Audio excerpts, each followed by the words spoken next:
We have been lied to. We have been led to fear nuclear energy. We have to open our eyes to the truth.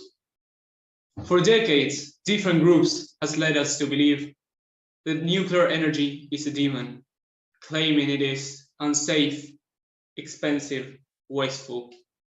Yet, all of this is a blatant lie, and we cannot afford to keep on living this tale.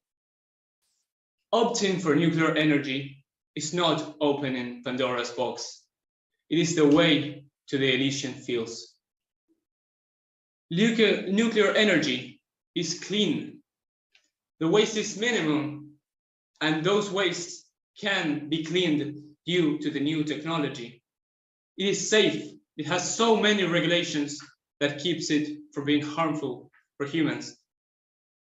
It's not like coal, which kills around 13,000 people annually in the US or 23,000 people in Europe.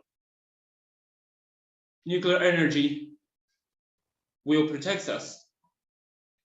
The nuclear disasters are not something that will happen like it happened in the past, because nowadays we have all new sets of regulation and technologies that keeps it from happening.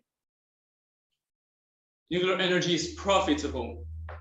It's not that expensive to invest in comparison with the amount of energy generated. It's less polluting than any other form of energy. For example, solar energy, which appears to be the goal which we have to go to if we want sustainable energy, is not really that clean. Nuclear energy is. Solar energy needs to use 10 times the steel and concrete that nuclear energy needs. And that pollutes our world, our planet, that we have to protect urgently. It is also versatile. It uses 20 times less the land that solar panels needs. Imagine that we have tiny islands in the middle of the Indic Ocean that need energy, and they need to produce their own energy. Nuclear power plants are the way to go. We can have a world free of fossil fuels, people. We can go back to harmony with our planet, which is what we all need right now. We can find AI, virtual lands, art, virtual social interactions, and economic transactions. We have been flooded by news about a universe that lives behind our computers. A universe that has been evolving through the last decades and that has been slowly fracking the thin line between technology and reality.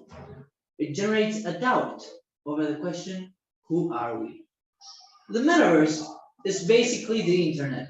It is the world, data, images, videos, and any other stuff that goes through a computer, or as it is called in the informatic world, a node, to another one connected to the network.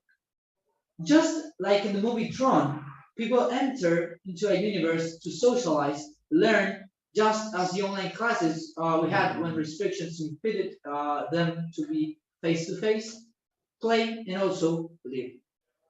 The new opportunities this virtual world has given to humanity surpass gaming, trading cryptocurrencies, and digital parcels. It has brought to life the idea of constructing a different identity behind our virtual selves, the avatar. Through avatars and associated profiles, every user can establish their virtual identities, which can be molded into whatever or whoever they want to be. They can pretend to be someone else, someone that only exists online. On the internet, there are no physical impediments or no limitations that tell you who you have to be. It's like a clean slate in which every user can construct and build their own personalities. But let me ask you something, because however this is maybe good, the metaverse has a particular culture derived from its anonymity, and that's the absence of the social restrictions that this anonymity allows. The environment of absolute laissez-faire liberty eliminates all types of accountability, allowing people to do whatever they want to do without any regard for the law and common decency. So then, who are we? That's an important question. Are we just an object that can go through a universe, enter another one, can vary its personality depending on the world it decides to live on? What is the line, the boundary that divides us and our real world from this metaverse? Well, that's an interesting question. We have to redefine one of the most important questions a human has to ask themselves. The answer is simple. There is no line anymore. Everyone can benefit from both worlds. That dividing line, that boundary, has disappeared and becomes more of a diffused area, gray area, in which everyone can cross.